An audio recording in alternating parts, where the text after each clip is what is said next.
Welcome to Multiple Offers, a real estate show with competing perspectives. Today we're talking about the federal budget and whether it's doing anything to help new buyers. Put that coffee down. If you're good at something, never do it for free. How'd you get the gig? Oh, you know, they were hiring. It was only a 2-week course. I will sell this house today. What are you, some kind of real estate agent? Oh, he's a realtor. There is a difference somehow. This is Multiple Offers, a real estate show.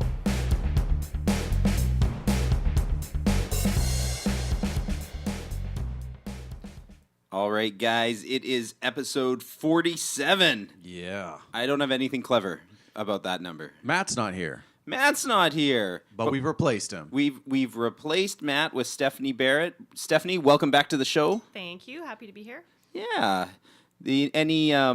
Any exciting mortgage updates? For those of you, if this is the first time you're hearing Stephanie, Stephanie is a mortgage broker in town who we bring on regularly because we need to know what's going on with mortgages. And because she's awesome and our favorite mortgage broker. There's that too. Well, I can say that. I don't know if you can. Stephanie is my... One of the top mortgage brokers. I have two mortgage brokers that I recommend, and I'm not going to pick a favorite. Stephanie is one of those two. There you go. Thanks. Better than nothing. I think technically we're supposed to recommend three. Is there ever any exciting mortgage? Well, it depends on your life, I guess, what you consider exciting. Not a lot going on. Are rates skyrocketing? No, rates have come down, and I would predict probably will continue to a little bit. That's got to be good. It's good. I mean, it's not a good sign for our economy, but Sure. it's good for people that are looking to remortgage or buy a home right now. So I guess it depends on your perspective. But that typically happens in the spring. So we've been predicting that we'd see some rate decreases anyway. That coupled with the not so strong economic numbers from the last quarter of 2018. Right. And so far this year. One off-topic question I have for you, off-topic to the topic of our show, on topic for you. So we're coming into the spring market. Are you seeing the same amount of pre-approvals that you would see regularly at this time of the year, more or less? What is that looking like? Up until this week, I would have said no. Yeah. I've definitely seen a pickup this week. I don't know why, actually, being that it's spring break. It tends to be more of a lull. Right. But I think maybe there's a lot of people that were kind of holding off, and now they have some time on their hands, and they're starting to look at that. But no, I mean, typically over the last 15 or so years that I've been broker, you do track those kinds of things, and I've seen a decrease. But Yeah. I'm hopeful that this last week is a positive sign. I have a variable rate. Should I be worried? Should I be locking in? No. Should I stay the course? Stay the course. Okay. Yeah. That's good. I'm on the variable too. It's good. Yeah. I'm asking for a friend. Yeah. I should have a caveat. Depends on your discount. So take a look, and depending on what your discount take a from look Prime is, for me? I'll take a look. I don't remember. But if it was something that wasn't the best out there, I probably would have suggested you change You it did by now. set Jeremy up with his mortgage, so Because there was I did. that deal that was going on. We talked about if it. he doesn't have the once, best, it's Steph's fault. It's is totally what I'm on saying. me. Yeah, I think you're at a Prime minus 70, which for a conventional mortgage is good. Yes. So we've got a lot of good stuff to talk about today. We're going to go through the budget, what happened or what didn't happen, what it means for new buyers, and I think we might even speculate a little bit on what we wished would have happened. We've got some stories and a question of the week. Before we get into that, though, Matt's away, and we have like the most anticipated news story. Like it's like he leaves. I know, it's amazing. And like Matt's our news guy. I know. And he's not going to be able to fact check us because we're going to just sort of say... So we can just say whatever we want. Potentially housing just got, 50% cheaper for people out there. If you kind of look at loosely at the numbers. So, but we'll dig in a bit more. I feel like if there was one episode Matt shouldn't have missed, it was probably this one. That's on him. I'm sure he's having fun wherever he is. So do you want to be our news guy today? Yeah, I do actually. All right, well, let's do the news. Do it. I've just been handed an urgent and horrifying news story.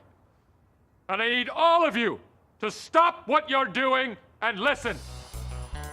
I got a news flash for you, Walter Cronkite. I am enlightened. Do it live! I'll write it and we'll do it live! This is Multiple Offers, a real estate show.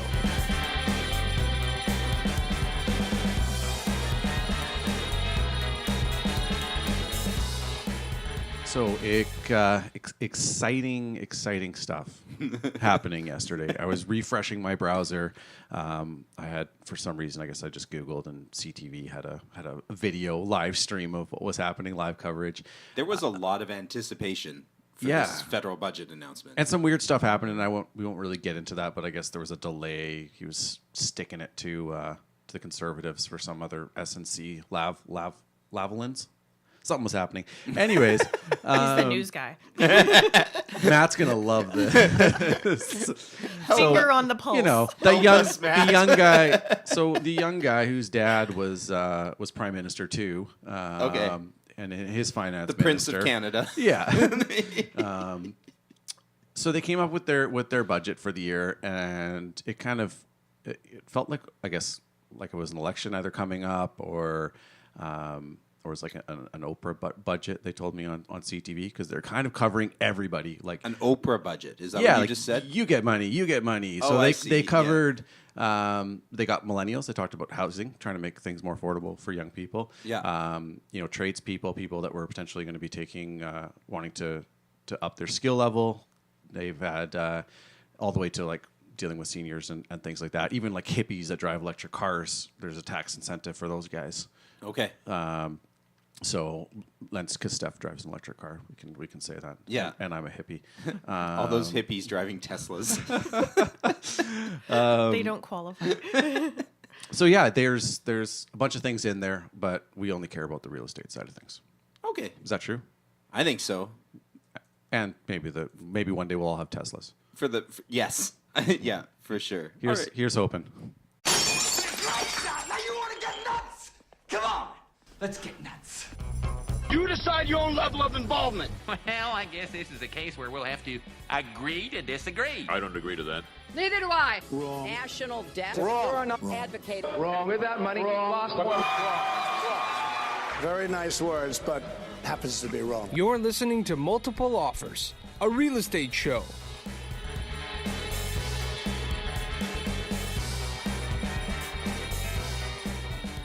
So what we're going to talk about now is the federal budget, and we're going to get into what actually happened and what it means for buyers out there, whether things changed or not.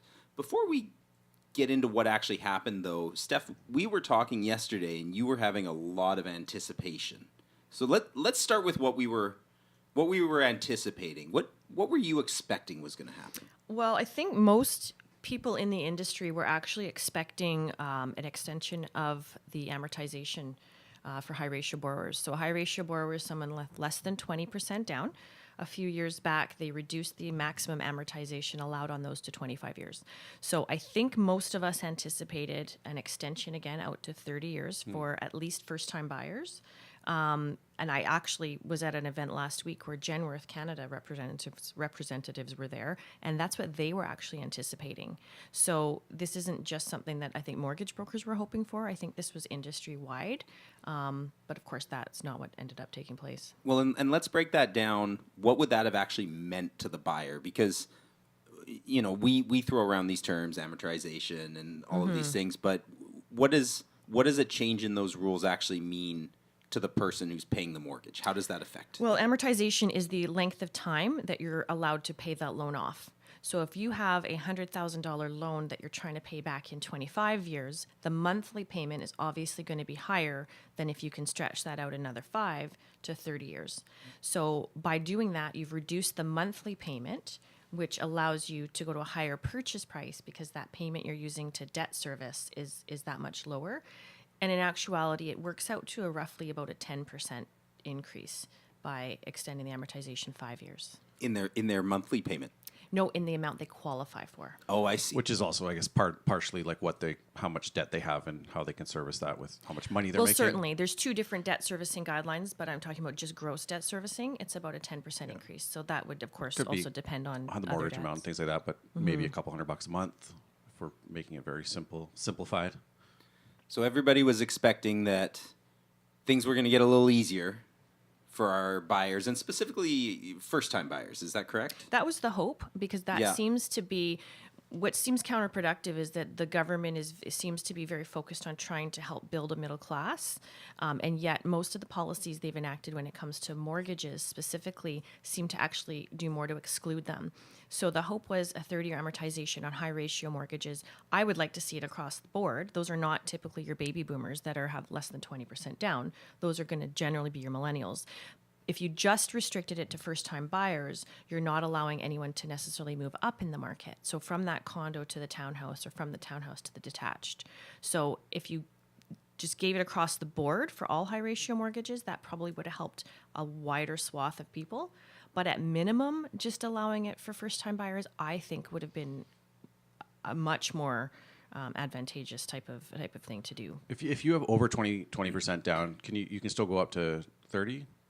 35 Correct. years? Yeah. So what's happening is there's still a large segment of those millennials that are buying, but they're getting funds for a down payment most of the time from parents so that they can qualify, because as soon as you have 20% down, now there's no insurance premiums, and that 30-year amortization is literally the make or break point for a lot of people in at least the lower mainland here. So parents are gifting money to help them do that. We were kind of hoping that there was going to be some different mechanics, or at least some lessening of the stress test, or coming up with some sort of way to change it, so it wasn't just a flat 2% or whatever it is. That didn't happen though. It did not. So Mortgage Professionals Canada, and Paul Taylor is the president of that. That's a national organization of mortgage brokers. He has been, for the last couple of years since the B20 regulations were really increased and more strict, he's been trying to show the finance minister that the stress test calculation isn't actually working in the way that they were probably hoping that it would. Essentially, the 2% increase doesn't take account of things like increase in income. So over 5 years, most of the time people's incomes go up. You're not going to necessarily see a full 2% interest rate increase over 5 years. So by making people qualify at that for the stress test seems a bit unrealistic for what will actually take place when you take those factors in. And they kind of came up with that too, because they didn't want people, borrowing too much and not being able to pay for that. Yeah, the idea of the stress test is actually, in my opinion, you guys are free to disagree, but the intention behind the stress test, I think, is to avoid what happened in the States with all those balloon mortgages when everything crashed, when mortgages came up and nobody could afford to renew their mortgages. That it's a good thing to want to avoid that. It's just maybe they've overcompensated. And it was kind of weird to have it on people that had 20% down or more, to think that somebody's going to default on their mortgage or walk away from it with that, with when you're dealing with that kind of equity. It's a different situation as to what was happening in the States, where people basically had nothing in the house, and the value plummeted. These were 0% down. Essentially, yeah. Well, and they were also qualifying people there was a different situation in the States. They were qualifying people at an introductory interest rate at, say, 1%. Yeah. That after 2 years would reset to 12%. So there was a little bit of a different dynamic there. But I think what would probably be prudent is to not necessarily put someone who's put 75% down on a home, make them subject to the same stress test Everybody's as someone in the same with 20% bucket. down. That just doesn't seem to be a lot of common sense there. Yeah. Because that's hurting the people that are, for instance, seniors who have a large down payment, but their income is low, so it's harder to qualify for different things. So.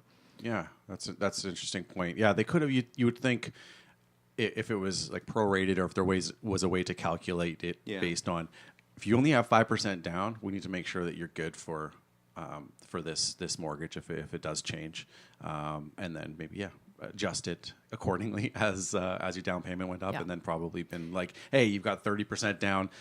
You're not walking away from this house. Exactly. If things and there's go room sideways. for adjustments in the market. And that was actually what took place the last round of changes. So that would have been, I guess, January of 2018. Prior to that, the stress test was implemented for high ratio mortgages only.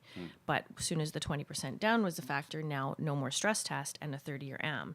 So I can see them wanting to stress test 20% down borrowers, maybe even 25. But once you're getting someone with 50% down, I would think the stress test could at least be lessened a little bit. Well, and when 20% down was the cutoff, everybody had 20% down. Everybody I dealt with was begging, borrowing, and stealing. Finding a way, like, right? From mom and dad or whoever, any way they could get over that hump, they were. Because, like you said, they're going to lose. What are they going to lose if they take the stress test versus don't? Like, for some of them, I've seen it's like $100,000 that they can. I think you were saying around, like, just as an estimate, like around 20% of your borrowing power for some people. Right. The stress test did reduce 20-25% of Is that of the average? Yeah. Yeah. Yeah. But I think going back to even the preliminary thing we're talking about the government wanting to try and prop up the middle class, what I find interesting about all of these policies are what we see, at least in Vancouver area and probably in Toronto, is parents, so these baby boomers that do have a lot of equity, are using that equity to gift funds to their children to buy homes. Yes. So that's now going to create even a more inequity amongst millennials. Some that have parents that have the money to help them, they're going to still be able to get into the market. And those that aren't fortunate enough that have parents with a large amount of equity in their home or a large amount of savings are going to still be left out in the cold. Yeah. So I'm not sure how that's helping upward mobility for a lot of people. Yeah. Well, let's get into what they actually did. Okay. Who wants to kick us off here? Yeah, I mean, they talked about actually coming up with, like, stress test was there to make sure that people aren't borrowing too much. That was obviously a huge concern for them. And now they want to lend people money for their down payments. So our government wants to buy pipelines, and now they want to buy people's homes with them. So they want to make sure people aren't borrowing too much money, but if they are going to borrow money, borrow it from us. Borrow it from CMH. It's CMHC, right? That they're actually. Yeah, I guess is that correct? It's actually us. Yeah, it's the taxpayers of Canada. It's a matching program, is my understanding. Correct. One of the things that drives me nuts is what qualifies? New developments qualify? Is there anything else? Resale homes qualify, but there's a difference in the percentage that they'll loan you. So you get a higher percentage. So up to 10% on a new construction and 5% on a resale. See, what drives me nuts about this is the encouraging of buying new developments, because so frustrating. It's so frustrating, and it goes against everything I feel like that they're officially saying they're trying to do. Because we all know this, when a brand new development goes up, for the next 5 years, the turnover in that building is way higher than the turnover in anywhere else, because developers build small. And once you get there, your family starts to grow, or you grow, or just realize it's not big enough. The display suite with super high ceilings where they have just a tape line on it, letting you know that's the actual height. But when you're in there, it feels like, this is actually really nice. Or it's a 2-bedroom suite and you're actually buying a 1-bedroom. Yeah, you're like, this display suite's awesome. But you don't think about the fact that there's nowhere to put your towels. And there's a lot of these new developments, and new developments are fine, but for a first-time buyer, if I have $500,000 to spend in New West, if I buy a little brand new development, I am so likely to be having to sell that again 2 or 3 years from now. Whereas if I buy something built in the mid-2000s, like 2005-ish, I can get something that I can stay in for a very long time.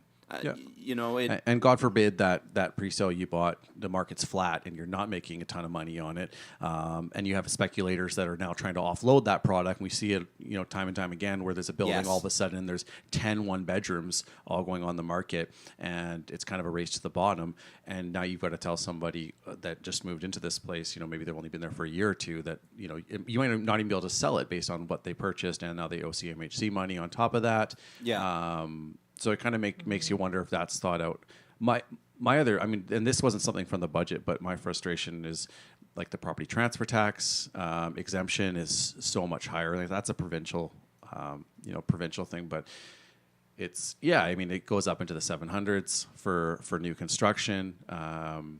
Here locally, our 1-bedroom condos, brand new condos, are like already at the threshold for resale for some of our condos. But I think the bigger picture is that this budget overall, we won't get into all of the points, this was meant to try and solidify votes. So we said the Oprah budget. So part of this is also trying to make sure that the development side of things and construction industry is happy. So by changing the amount for new construction to be 10% of matching for the down payment, that's making the construction side of the industry the construction industry happy. It's very showy. Yeah. And you're 100% right. Like it's just one of those things where you sit back and actually think about it, and you're like, no, this isn't what's actually best for the buyer, especially the buyer entering the market. Like, I don't know. Steph, you talk to me, tell me if you agree, and Jer, most first-time buyers I work with do not buy brand new construction. Yeah, I don't think it's a lot. And anyone that's come to me recently wanting to hasn't been able to come up with the deposits anyway. Yeah. A lot of them are wanting a 20% deposit. Well, they don't have that cash. Yep. You know, and maybe, another part of the budget was an increase to the amount you can withdraw from your RSPs. Mhm. So from 25,000 per person to 35,000 per person. Yeah. I don't know of a lot of first-time buyers and millennials that have even 25,000 in RSPs, let alone 35. And if they do, they've taken out significant RSP loans in order to buy them. And now you also have to debt service that loan payment. So in many cases, that can take them out of qualification regardless. And now, correct me if I'm wrong, they don't have to pay that RSP loan back until they sell? Is that how it's structured? There's a timeline on it. They have 15 years. Oh, okay. And you have to pay 1/15 of it back every year. But then if I sell, I have to pay all of it back. Is that where I'm getting confused? I don't know. I don't know if that's. believe so. Did I just make I this think it's up? just a time frame that you invented will that. let you have that money that you already gave I us. had like a really in-depth conversation with somebody who was obviously telling me lies. Yeah, I mean, if Matt was here, we'd probably be able to determine whether Matt would be making that face. That like no, Jeff. Do you want me to do it for him? No, Jeff. That's a pretty good Matt face. I know our listeners can't see, but Steph does a mean Matt impersonation. So yeah, so it looks like it's something. It looks great. 25 now is 35, but again, you're borrowing money to just to finance that property purchase. I wonder, like if we said like stress tests basically curbed someone's borrowing power, some purchasing power by 20+%. You know, how much do these measures actually, like as an example, how much does it actually help people, you know, in their purchases? And if we said the RSPs, kind of, if you're seeing more on the mortgage side, I don't have a lot of clients that are pulling. I could probably count on one hand the amount of people that would be pulling out of their RSPs for their purchase. So that's kind of a non-issue. And then I guess just the CMHC, like people borrowing. So you've got so let's say a $500,000 one bedroom, and I guess they've come down now, but we'll just call it 500. Well, that one wouldn't qualify. So there's another segment to this. There's more small print, right? There's more fine print. So in order to qualify for the 5% match or the 10% match, the maximum purchase price can be 4 times your annual income. And the annual income, the only way you qualify is a combined family income of $120,000. So the maximum purchase price to use this program is going to be $480,000. So qualification aside, in the Lower Mainland or in Toronto, how many properties are there? Well, so once again, this is a thing that's being introduced countrywide, and for those of us in Greater Vancouver, will not help at all. Yeah, the affordability crisis is. I mean, and we're in a bubble here, like not a real estate bubble. But Don't say bubble. Just a bubble. You've got these large markets, right? Like Greater Vancouver, Toronto area. But I assume that people that live in like Quesnel, they're probably not having an affordability if they can actually buy a house for under. Well, that's been part of the argument. Since the stress test was introduced, the rest of Canada who doesn't live in our, I'm not saying bubble, but the GTA or GVA, they've been rather angry because, for instance, people in the Edmonton area are seeing huge decreases in employment and salaries. Right. And so they're saying, why are we being punished because of the bad kids, Vancouver and Toronto? So when the stress test was introduced, there was actually a lot of anger across the country in some of the smaller markets. They're being punished because of us, so to speak. So this budget, if you're looking to buy a house in Moose Jaw, great. Like, you'll probably be able to find a nice detached home for $480,000. Sure. So we have to look at overall across the country. Not everybody feels as negatively about this introduction as we do, because it's very regional. Yeah, and so getting back to that hypothetical couple that makes their combined incomes $120, they probably have, if we're talking millennials and things like that, which is what this was sort of targeted at, or at least the run up to it was saying that this is going to help. We've got this plan to make homes more affordable. They probably have like student loan debts, credit card debts.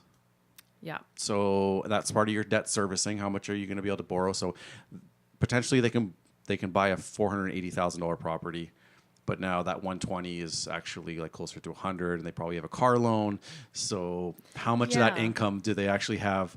Like maybe they're not even able to. I did do some rough calculations. So without any specifics, you could have, if you make 120,000 a year combined, and you spend the maximum 480, and you have 10% down, 5% of your own, and 5% on the match from this program, you could have a maximum other debt of about $1,300 a month.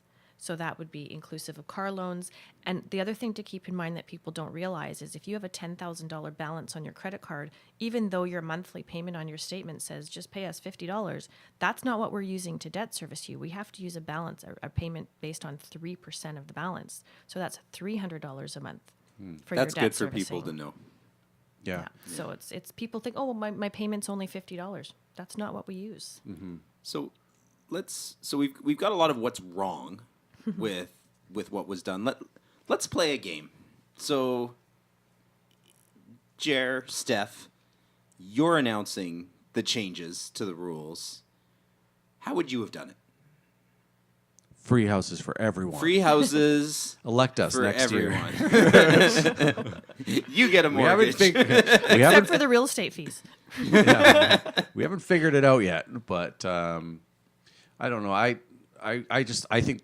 And this is, again, provincial, so we're talking about two different sort of jurisdictions or levels of government. But property transfer tax, I think, should be changed. The threshold should be changed. That's got to be the number one income for the province. I have no stats to back that up, but it's got to be huge. Huge. How much money? Right, Matt? Yeah. It's a huge cash grab for them, and they're lobbied by like Steph was mentioning, by the developers and construction industry that are giving their campaigns huge amounts of money. Let's spur development and building. Obviously, there's spin-off for jobs and things like that, but like those people that have the job probably also want to buy a property nearby, and if you're not, so I mean, helping them out, it's just always sort of leaning towards the builder side and the pre-sales, and I don't know. We got a lot of construction happening, thousands of units going up around SkyTrain stations. It doesn't seem like it's going to be helping prices at all. So maybe they need to target it another way. What else? Stress tests? Sure, let's change that. We talked about that. That would be something. I don't know. Steph, what do you think? If you could change one thing, what would you change? I think I would have, like we touched on earlier, I would have liked to see 30-year amortizations rather than our government using our tax dollars to invest in people's individual homes. I would rather see the 30-year AMs, that they're still responsible for all of their down payment, but they're going to have a little bit more help with a lower payment with a 30-year amortization. Yeah. And I think it would help people in our region get into homes. That's how I got into my first place. The 30-year. Well, we used to do as long as 40-year with no down payment. That was a little extreme. Yeah, that's too far. I think my first place was a 35. And 35 years seems like a long time to pay off your mortgage, but I was in my 20s. So it got my foot in the door, and I've made a lot of money with real estate investments over the years, and it was a huge help to me. And I think overall, most of the people that are trying to get in the market in our region, again, which is what we have to focus on because that's where we're talking, they would rather see something that helps them increase their purchase price as opposed to increasing their down payment. Right. And that's where this budget, I think, didn't help. That's the change I'd like to see is maybe looking at things more province to province. I get really frustrated when you're talking about, this doesn't apply to Toronto or Vancouver in any way, shape, or form. And it always feels like that. Every time they raise the first-time buyer grant, is that the right number? Whatever the number is they qualify for to get the first-time buyer grant, I'm always like, and that's just under. Like, what they're spending is always like 50,000 over whatever they raise it to. It just doesn't work. And I'm not just talking about in Metro Vancouver, like all the way out into the suburbs. If you can't get the first-time buyer grant on a first-time purchase in New West, you're not helping people. Like it should be designed to help the people who live there. And I think you can't just look at the entire country and be like, well, it works for Edmonton and it works for Winnipeg. And we're such a large country. I mean, to even say Vancouver is similar to Toronto, even though the price increases have been, we're in a different spot. We've got a border on one side, an ocean on another side, and mountains on another side. And we've also still got net migration to the Lower Mainland from across Canada, let alone the world, is still huge, especially actually in the senior segment. There's a lot of seniors moving from Ontario and Quebec and coming here. They've got money.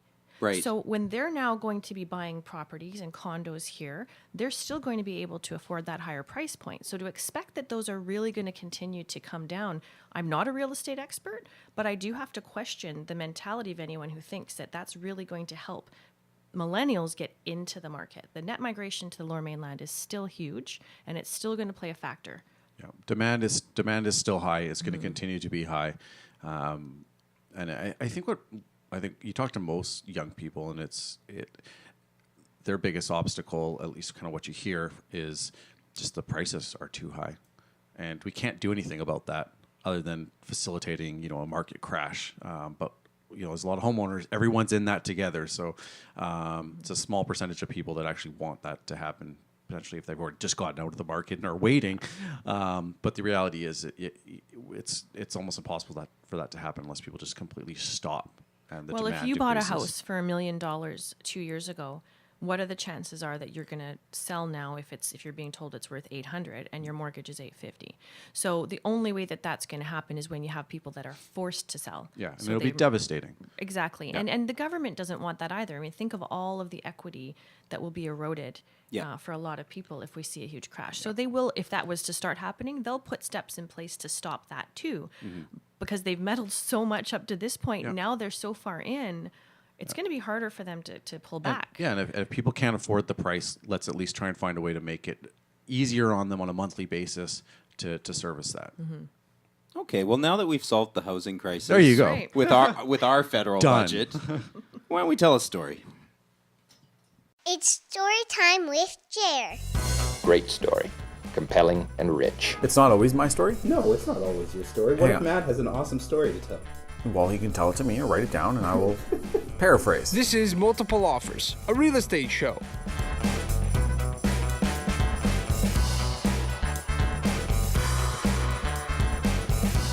So this isn't going to come as any sort of surprise to Jer. It may come as a surprise to Steph, I don't know. But I was doing feedback calls yesterday. So whenever we have a listing, Jer calls it the K100. We track which realtors their clients were interested in, and K100 is actually keep informed of offers. Yeah. And so I just reduced one of my listings by $25,000, and I went through my K100 list to call back. I've got 7 people in that list who said, I want to know if an offer comes in, my person might be interested. So you would think, hey, we just reduced the price $25,000 would get a lot of excitement going. I'm excited. And I thought I'd read you guys a little bit of the feedback because, again, it won't surprise Jer, but I think it's very telling to the audience of what it's like to work in real estate. So these are all people who were very interested. A day in the life of Geoff yesterday. So the first person I called said, thank you very much. My client has decided they are not moving. Second person I called, thank you very much. My client has decided they need a townhouse, not a condo. Third person, I got them on text. They said, thanks. I followed up with any interest, and they ghosted me. Just no response back.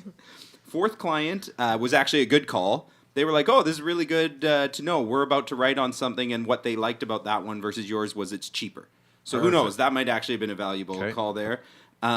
Fifth person, the realtor was kind of angry and was like, I love that place. I don't know why my stupid buyer doesn't. Definitely heard that one. Sixth person said, we tried to write you an offer, but my client qualifies for about 200 grand less than what they thought they qualified for. So get your pre-approvals in order. Call Stephanie Barritt. And then the last person never got back to me. And I think one thing that's the takeaway for me here is, as realtors, we get it. We know that it's a numbers game. And in my mind, it takes about 20 people who are interested to actually get somebody good. Yeah. And time. Yeah, and time for sure. And we were talking about that earlier in the week, Jer, about Especially how right this now market. the time is longer. Yeah. But I think a lot of sellers get their hopes up on every time somebody gives good feedback. They're like, oh, this is going to be the one. Yeah. And that's such a... Don't allow yourself to do that, because that's such a roller coaster. Because these were 7 people who were, I love this place. I don't want it to get away from me. If somebody else writes, I want to know about it. Mm-hmm. You almost wonder if a seller wants to know, like, you're a seller. Do you want to know if there was one little indicator that could mean this person's interested? There's still only a 10% chance that anything happens with that. Do you want to know? Because it's going to get your hopes up. Yeah. And now you're going to be excited when can't fall asleep because you're like, I really hope it's this person. Yeah. We almost, as the realtors, need to really set the table there. Yeah. Like someone used to ask for documents for a strata property. You're like, they asked for documents. Yeah. Yeah, well, and I used to just track when the market was hot who asked for documents, and I would say it was about 1 in 10 people who asked for documents would actually end up writing when they were like the day before offers. They're like, oh, we need to go through the documents so we can write subject free. It's weird that's something that's kind of come out of the crazy multiple offers that we were dealing with for the past few years. Previewing documents before even writing an offer. Yes. Whereas, years before that, you would, do you like the property? Yes. Okay. Let's see what we can get it for. We're going to get an lock offer it down. accepted. Yeah. And then we'll go through that stuff. We'll send documents to our mortgage broker, Stephanie. We'll go through all that. But now there's that, extra fact check. And I wonder if we'll go back to that other way, or if it's just sort of a prudent thing now. Buyers will like, yeah, I kind of like it, but let's see. I guess when there's no urgency, they've got the time to do that. Yeah. All right, well, that's my story. Steph, we have a question for you. Oh, exciting. Okay. Nice. Check out the big brain on Brad. How's it working out for you? What? Being clever? Who knows where thoughts come from? They just appear. You're listening to Multiple Offers, a real estate show. Steph, this question came up yesterday, and it comes from Sandy. So Sandy asks, I'm buying a new property. Years ago, before there was ever a first-time buyer's grant, I owned a mobile home that was on a rental pad. Does this exclude me from applying for the first-time buyer's grant? Well, I should preface it by saying I'm not a lawyer, and What? that's ultimately who you'd have to ask this What? question of. However, I know. Get out. If it was on a rental pad, there's no title. So she's never been on title to a home before, and I believe that the stipulation is you've never owned any portion of a home anywhere in the world before. Yeah. So the biggest questions that come up are that type of thing, as well as, hey, it's been 10 years since I've owned. Do I qualify again? No. The answer is no. You can never have been even a 1% owner on title before anywhere in the world, and that's basically what you're signing at the lawyers. You're signing a stat dec. That's important for people to know, too, because I think a lot of people think it's only in Canada. No, I believe, and again, you are correct. It's anywhere in the world. And so if it was a rental pad and she had what she thought was maybe a mortgage on the mobile home itself, it was actually just a collateral loan. So same as even a car loan would be, or a motor home. Kind of like a motor home. Yeah. I think, too, you maybe should have been a lawyer because you gave the same answer. This is real. Sandy is buying a property right now, and I did call a lawyer about it, and that is the information, So almost you were word just for word. Well, I thought it was an interesting piece of information and I wanted to put you on the spot. We like to test our guests here on Multiple See what I know. Offers. You Phew. passed. Thank goodness. No, that one does come up a lot. There's a lot of confusion around the exemption. Yeah. The other one is RSPs. Once you've withdrawn RSPs for the purchase of a home, I believe there's a stipulation that says you can do it again, but you can't have owned a home for a certain number of years. I thought it was 4 years. But That's probably why people get confused, thinking, it's been long enough, I can get the grant again. Yes. And that's the thing. There's a number of different first-time home buyers programs, so it depends on what specifically you're talking about. So Matt will get back to people next week on that. Yeah. Okay, Steph. Well, that's going to do it for today. Thank you very much for being on the show. Now, if people want to get a hold of you, where's the best way to reach you? Probably just go to my website, asksteph.ca. That's easy to remember. That's why I made Steph it. with a PH. Steph with a PH. Yeah. Or, of course, from there, my cell phone's on there. So text me, call me, whatever form of communication's easiest. Sweet. Awesome. Well, and if you guys want to get a hold of us, you can reach us at feedback@morealestateshow.com. And especially if you have a question of the week, we would love to hear it. Also, if you're enjoying the show, please think about leaving us a 5-star review on iTunes or wherever you get your podcasts. If you want to get a hold of Matt or Jer, they are at thenewwestguys.com. And if you want to get a hold of me, Jeff, I'm at realestatenewwest.com. And one day we'll be on YouTube. And one day we will be on the YouTubes. Thank you very much.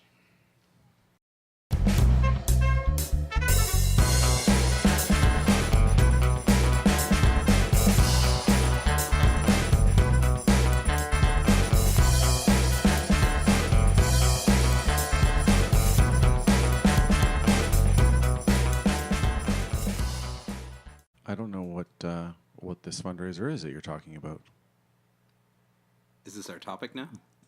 Well, we're live. Yeah, so... It's an actual jail? Maybe start from the beginning. I don't know a lot yet. Okay. New West police officer reached out to me. And wants to lock you in jail. And he said he wants to... it's for a fundraiser. Yeah, well, let me pull it up here. What did he say? He said, "How would you like to be publicly arrested for charity?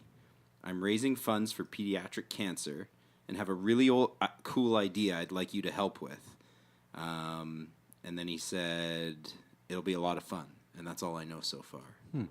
I've seen Leo Bruno, who's a realtor. I saw him get arrested. And Varga, a couple years ago, got arrested, and then they had to fundraise. They set they set a bail basically, and they had to fundraise that bail from jail. I have a feeling that's what they're thinking. My fear is, what if they set a bail and I can't do it? I'm just like... So you're supposed to message people, call people, I'm in jail. I guess so. Yeah. How much would you pay to help me get out of jail? It just depends if I had a deal that closed, I guess. Okay, so I got to time it right. Yeah. Get you when you want to make it rain. It's funny because my grandma at Seton Villa, the assisted living facility in Burnaby, would get calls all the time saying, "Oh, hey, Grandma, I'm in jail. I need." It was Are a you scam. kidding? It was a scam some call. scammer was targeting. They were calling seniors facilities, and man. if you're kind of frantic enough, I guess, on the phone and right, and you call someone grandma, you get a little old lady with grandma maybe a bit or of grandpa, dementia, and then the first thing they say is, "Jeremy, is that you?" Yeah, it's me. So it's just. It's like the psychic thing, right? I'm going to offend some Yeah, psychics here. yeah. John Oliver was just talking about kind of the he was actually talking about psychics and how they can, how it's sort of I guess deductive reasoning, or forget kind of what they were talking about, but right, like you ask kind of a vague question. There's a John or it's a J where it's either you, maybe it's someone. It's someone else pipes up and they're like, my son was Jimmy. Yeah, that must be what I was getting at. And and they were just able to kind of trick seniors, and they were taking money from them, trying to get money for getting their I bet if you were a scam artist, seniors have to be your highest percentage play. Yeah. Right? That's your most likely to be a bad guy. The CRA scam, I'm sure, was really successful with them, and especially if you've got a place that has phone numbers and they're all congregated. Yeah. Yeah. You almost need to record seniors' calls in senior living facilities so that you've got a way to track whoever these people are. Might be a good idea. So okay. So if I get a call saying you're in jail, that's not a scam. That'll be real. But you're not actually in jail, so I can't just be like, who dis? Yeah. Who dis? New number. I feel like they'd let me out but I'd have to do the walk of shame, I think, if I couldn't do it, right? Okay. Yeah, maybe I'll call Leo and get some tips. Maybe. Yeah. Not saying that, no. Yeah, well, that's good to know if anyone does get that call from Geoff. That's what's happening. I'll probably make a video. I feel like that'll be a more They take your phone away when you get arrested. Maybe they'll let me... And sharp objects. I don't think I could do prison life. Fashion a shiv and a cell phone. Can we run Eats New West from prison? You can do reviews of jail food. Yeah. I don't know if they have food in like the jail holding cells at like New West Police Department. Well, they must eat something. Oh, they probably have like a vending machine and crappy coffee. Oh, like in the holding cell, sure. Yeah. Yeah. I don't think they're feeding you. Where is the closest actual jail? Like, is it up in Abbotsford? Is that where the... Like, there's like a pre-trial in Surrey. Yeah. Because they ship the people who need to go to the courthouse, they take them in the sheriff vans for their appearances. Right. If it's going to be quick. Yeah. Or maybe not. Feedback at MO Real Estate Show if you have any first-hand experiences with the law.